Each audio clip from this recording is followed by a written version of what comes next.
Hey everyone! If you're a fan of the show, please head over to mikeyop.com and click the subscribe button. It's the best way to support us, and it's free. That's MIKEYOPP.com. Thanks! Hi, I'm Mike Oppenheim, and you are listening to Coffin Talk, Interviews with the Living, a weekly podcast that explores how our views on death affect the way we live our life. And this week I have a very, very, very special guest. It's one of my oldest friends. Her name is Camille Graves. I've never called her that. I call her Cammy, so it's even weird to pronounce it that way. But anyway, Camille is a managing editor at Wiley and lives in Indianapolis, Indiana with her daughter Myla. She loves the outdoors and is an aspiring plant mom and writer. And I wouldn't call her aspiring. She's a bona fide writer. And that's how we met. We met in writing school. So how are you? I'm pretty good. Awesome. Can I call you Cammy for the interview? Because it's going to be really hard for me to call you your real name. Of course, yeah. Okay, cool. I have so many friends who have given different names at different points, and I understand all of it, but it's so hard for me. I have one friend from high school, and I still have to call him by his last name, and he's like, "All right, dude, I'm 40 now. Let's." But anyway, it's so good to talk to you for the show, and we recently got in good contact about a year ago during COVID, so it's just been so fun, and I'm excited. Yeah, me too. Good. I'm glad. And we start with our standard question I always ask everyone, which is, how old are you? Where did you grow up? And what generation, if any, do you consider yourself a member of? Okay. I am 35. I grew up in Indianapolis, Indiana, and I consider myself a millennial. Awesome. And when I met you, it was in grad school, and you were, I guess, 4 or 5 years younger than me. And then we had another friend who we all lived together. We had an apartment with 3 bedrooms, and he was the youngest of the bunch. So it's funny that at the time, I think I was barely 30 and you were in your 20s and he was in his early 20s, and now we're at the next shift. Oh, yeah. Yeah.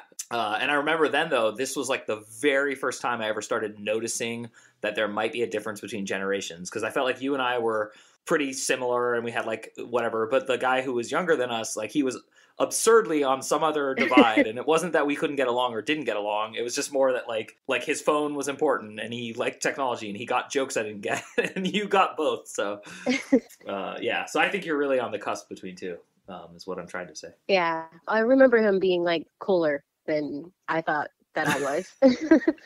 Yeah. Very cool. And I'm not using his name only out of respect, but I know he wouldn't care. But anyway, he's a great guy. Anyway, this interview is about you. And so that was all interesting. But I do want to kind of get into your background. I used to brag about you incessantly, and you didn't put it in your bio, so I'm going to do it now, which is you went to Harvard, and you actually went to Harvard. You don't have absurdly rich parents who built a military wing or an airport. And so I always bragged about you, and you're very humble, and you were humble. And I know you're not going to give me the answers I want to hear, but I do kind of want to preface this part of the interview with that, because I do think your background and all of that is relevant, because you're a brilliant student and you went to Harvard and you went on and did many other things.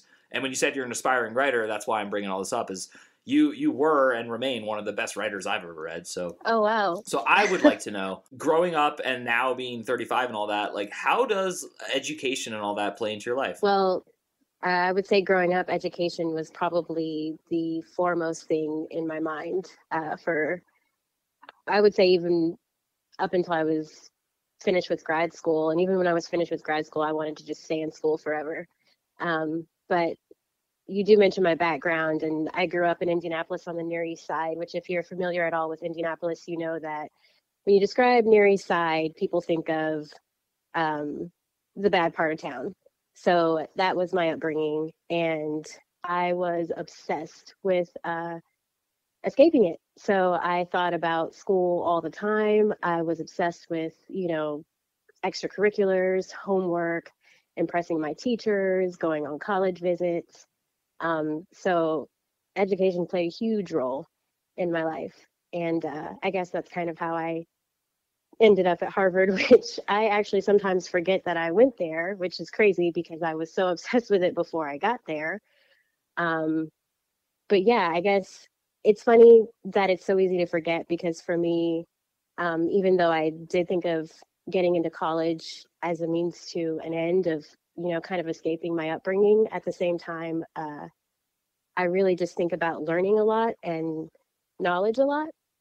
So that's kind of more where I am now, where I'm just more interested in in knowledge. Yeah, which is awesome. And that's kind of why I wanted to start with that question, because as vague and weird as it might have sounded to our audience and even to you, to me, I see spirituality and knowledge and education as like interrelated fields, but not intra-related. And so I wanted to ask you that before I asked you the next question, which is, were you raised religious? And if so, and if not, how did that affect you? I was raised incredibly religious, actually. So I'm Black, and when I was very small, my mother attended a Pentecostal church, which, you know, for Black people, is a huge part of a lot of Black religion. It's very charismatic, very evangelistic, and that was the first part of my upbringing. And we kind of got away from Pentecostalism, but we were still very involved in the church. And it was actually in college that I started to branch out and learn more about other people. And so I am not religious at all anymore, actually. That's incredible. I had no idea about any of that. And I've met your family, and I have not stereotypes that are like negative, but I have stereotypes of that religion.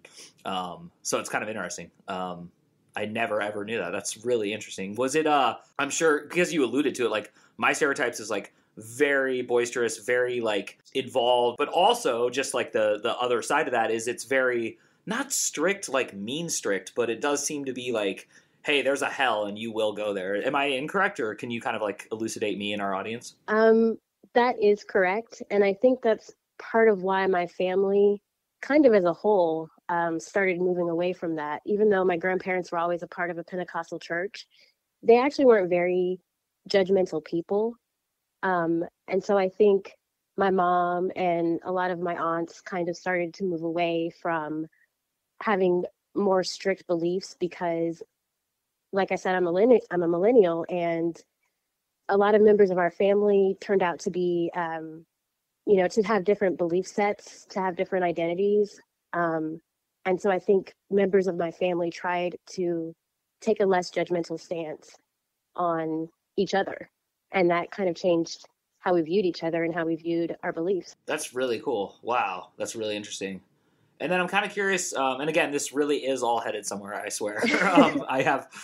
I like to ask a lot of these questions to then talk about how you are spiritual now, or if not, and all that. So you're raised Pentecostal, you're from, quote unquote, the wrong side of town, and you make it all the way to Harvard on your own skill set. Like, I mean, you were determined, you're smart as a whistle, but that's not enough. You also got the grades, wrote the essays, took the tours and all that.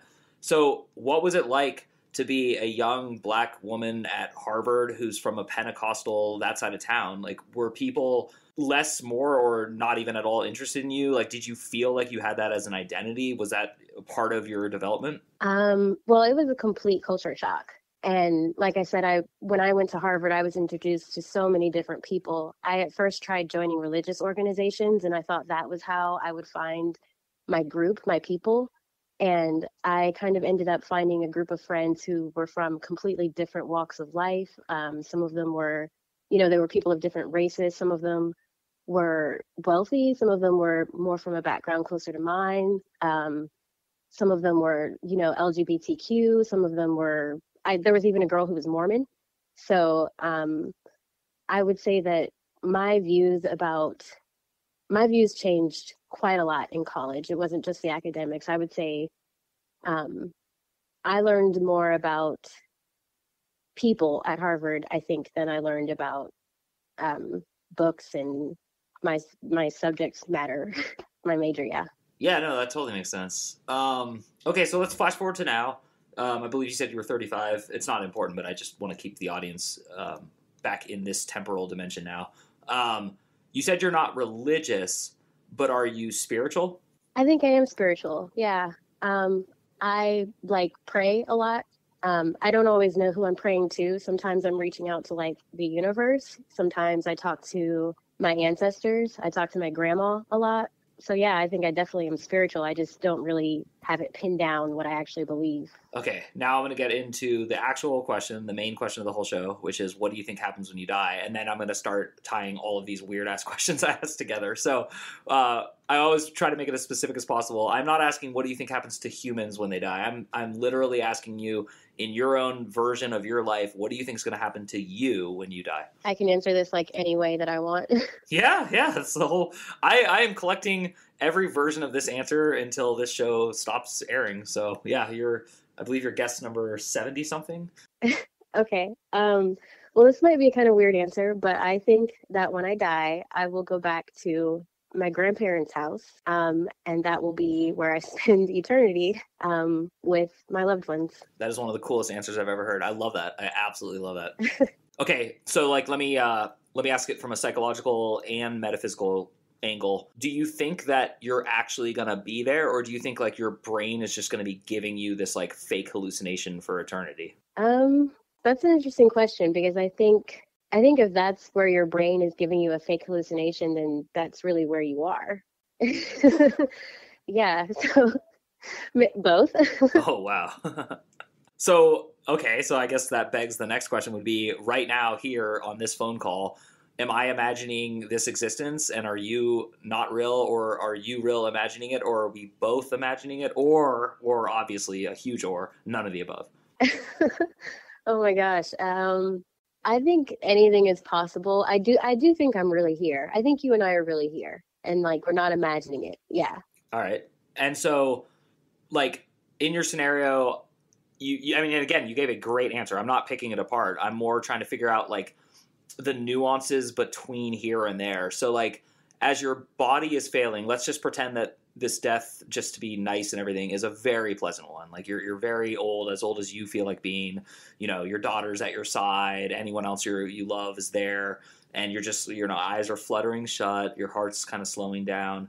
So do you like drift and then you're in a physical body with your grandparents, and are you like a little child, or are you all of age? I think maybe it's like a changing thing where you are whatever you want to be in the moment. So if I think I want to be a little kid again, then maybe I'm a little kid. And then next I want to be a mom with my newborn infant again. And so that's what I am. That's really cool. Yeah. And I've read like versions of this, and that's why I asked if you thought this was real too, because some say, oh, no, it's all imaginary. And then there's a lot of texts, like Eastern, Western, mixed bag texts that say, yeah, whatever you think like the afterlife is, that's totally what's going to happen to you.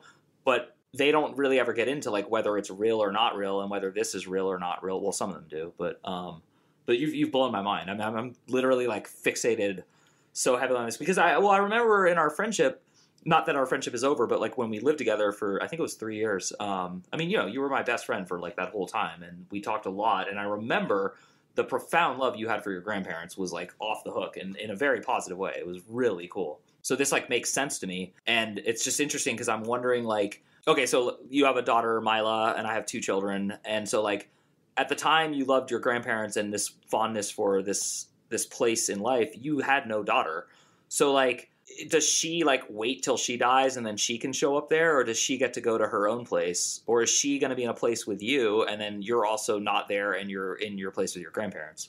I like to think that we all get to go to our own place, but maybe we show up in each other's places too, you know, because I think like in the afterlife, maybe there's no limits and you can be in more places than one, because I would love to be in her place too, but I don't want to restrict her to my place, you know? So yeah, so like your afterlife does not sound selfish at all. It's just more interesting to me that like you're giving room to each person to have their own, I'm going to use this word, fantasy, meaning like a very positive place that you go.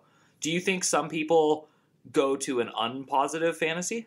Oh, that's a great question. I guess I think it's possible that some people who are unable to imagine a better place for themselves, maybe they do go to a bad place. You know, I do know people who are very negative and very, I would say not very nice. And I imagine that those people, you know, they create kind of a hell for themselves on earth, right? And so I wonder if it's even possible for them to imagine a hell or a heaven for themselves in the afterlife. Maybe they're only capable of ever imagining a hell. Yeah. I'm just kind of seeing like all of this now on this like weird meta scale, and I'm starting to wonder, you and I, the term wasn't really like active back then, but we certainly were into social justice when we met, and I'm assuming you still are, and obviously I am. So I'm curious, like, what is there like a spiritual consequence to bad behavior on Earth? Like, and I'm gonna say a statement of bad behavior just so it shortens the argument. Like, I'm gonna say like you literally like purposely hurt someone else. Okay. That's a question that I don't know how to answer that one, because I have known people, like I said, who were just unpleasant people. It's funny that we're talking about death. That's what your podcast is about. But in the past couple of years, my grandmother died, but my dad died as well. Oh, I'm so sorry. Oh, it's it's okay. My dad was actually a really unpleasant person, and it's funny when I compare his death to my grandmother's death, because my grandmother was a really sweet and kind person, and I never heard her say a bad or a judgmental word about anyone. I never saw her refuse help to anyone. But my dad was almost the complete opposite. And when my grandmother died, she was completely surrounded by family. My cousins came from across the country. I had a cousin come from Germany, and she was in the geriatric ward of a hospital. And before she went to one of my aunt's house for hospice, and we were all with her there for the entire time. I mean, the nurses got tired of us. I think at one point there were like 30 people in her room. Actually, we couldn't even all fit in her room. We kind of had to filter in and out. We were always with her overnight. Someone was always on duty. But with my dad, he passed away by himself in a nursing home, and no one could visit him because of COVID. But my grandmother died literally the month before COVID started. And I don't know where my dad is now. I don't really know where my grandma is, but I do know that I saw the way each of them died. And my grandmother had the best death that I could ever think of, and my dad had the worst. I got goosebumps. My heart is moving in many directions. And actually, earlier I almost stopped myself to say, because I said I'd met your whole family, and I was lying. I never met your dad, but I didn't want to get into your dad, so I just like let it go. But that's really interesting, because now that he's a part of this conversation in this podcast, I feel like that actually was not a coincidence, and that was definitely just really profound to hear, because you tried, this is me telling you what I heard from you in our 20s. You tried very hard to have a good relationship with your dad, and repeatedly. And I don't need you to get into all that. I'm not trying to blow up your space here or anything. But I do think what you just said is such an important thing for people to hear and think about, which is like, if you have sycophants on the way up, they probably won't be there on the way down. And if you have real friends, they probably will be. But I am curious, did your dad like have any like last words? Did you have like a conversation with him? Was there any like finality? Yes and no. We did talk on the phone once while he was in the nursing home, and I guess I kind of told him, I didn't really mean it, but I told him that I was sorry, because we hadn't spoken in about 3 years. And he said it was okay, but it didn't feel like a genuine conversation. And I wonder how much other people spoke to him before he died, because he was on bad terms with a lot of people. So it just kind of seems like there was no finality to it. It was just more of I know you're about to die, so I'll just say something just to get it out there. For the most part, he spent his the final months of his life alone with his own thoughts. Yeah. Wow. I mean, this is just, again, it's like, this is why I do this podcast. It's just, I think it's important for us to all think about this. And I guess my next question, I don't want to get like into your dad specifically, because he's just like a person you gave as an example, but I do want to get into this idea of like your dad wasn't like a murderer, like your dad wasn't like an awful person, or at least that's my understanding. So I am still kind of curious about like, because one of the things I'm trying to figure out through this show is, how is morality affected by our spirituality? So you're a very good person. You're not without flaws. And of course you've like lost your temper and yelled at people in your life and shit like that, as have I a million times more probably. And so my point is to say I still consider myself a good person. I consider you a good person. And then we were talking about like quote unquote bad people, which I guess would be more to say people who behave badly. I think that's more fair. So do you think there is like an incentive spiritually to living a good life, quote unquote? Or do you think that if you're a positive thinking person who does negative actions, you still get to go to a positive place? I think if you're a positive thinking person who does negative actions, then I think you still can go to a good place. I don't think that intentions are everything. I think that the outcome of your actions are important, but at the same time, as long as you're learning from your actions, as long as your intentions change with your behavior, or your behavior changes regardless of your intentions, then you can have a good outcome. That's cool. Yeah. I think you're really close to answering all my questions that I have for you about this very, very specific topic. But so I brought up social justice because I did want to ask you, like, nothing's changed. Like we knew each other 10, 15 years ago, and people were talking about the same things they're talking about now. I mean, you could cite like lower or higher violent rates and crimes and all that, and you could throw statistics in either direction. But the point is, you know, there's still like this looming feeling of some people get a lot more than others, and that doesn't feel fair. And that's why the word justice is involved. And then this is in society, and that's why I call it social justice. So I am curious, do you think that any of this quote unquote shit really matters? Or do you think it's just something we do while we're here? Like what is your like epic opinion of like the human life? I think it absolutely matters because, you know, our lives are really all we know that we have. We can all say what we think happens in the afterlife, but we don't know. So really, all that we have is our time here on this earth. And I think that if you're not putting some effort into leaving a positive legacy, into changing things for the better for other people, especially for future generations, then, you know, you're not creating a chance for other people to have a good life. And I just think that's so important. You know, I think about my daughter and the world that we're leaving for her and her generation, not just her. And I think that I don't want her to suffer. I don't want her peers to suffer.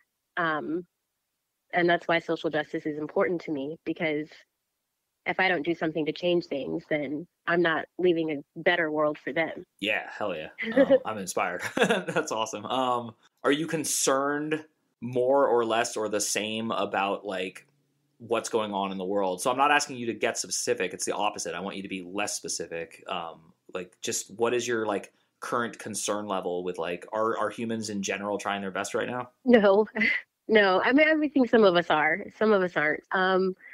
I am concerned, but I also have a lot of hope. I think that, you know, when you look at like Generation Z and you see they have a lot of anxiety, but I think they also have a lot of energy. And so I'm hoping that their generation and our kids' generation are, I believe in them, and I believe that we can move towards a better, you know, world. So I'm concerned, and I do think that there are enough people who are concerned to change things for the better. Yeah. I do want to ask one more question because I think you're an ambassador of goodwill, and this will be hopefully effective because it's a question I want people to think about a lot. You said at the beginning or close to the beginning of the podcast that you grew up in like the bad part of town, and there's a lot of stereotypes in America about what creates the bad part of town and why the bad part of town sustains itself.